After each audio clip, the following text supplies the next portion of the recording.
কি তালি কোথায় গেল বস? তালি পাচ্ছি না। কি রাত হয়েছে? বৃষ্টি পড়ছে কি? পড়ছে কি? কথা বলো, বৃষ্টি পড়ছে?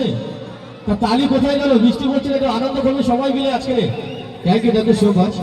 যাই হোক, আখিকে পুষ্পতবকে বরণ করে নেবেন সাজ্জাক মল্লিকার ভাই। আপনি প্লিজ কমান দ্য স্টেজ, একটু মঞ্চে আসবেন। সাজ্জাক মল্লিকার ভাই, আপনি প্লিজ একটু মঞ্চে আসবেন। আখিকে পুষ্পতবকে বরণ করে নেবেন।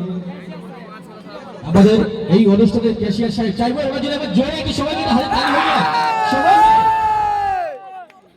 এদিকে ঘুরে, এদিকে দাদা ভাই, এদিকে ঘুরে একটু, এদিকে এদিকে এদিকে এদিকে।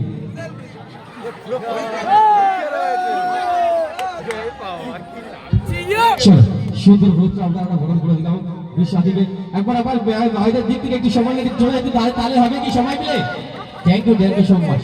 আপনারা ছোট্ট করে শীতের মধ্যে বসে আছেন, চাদর থেকে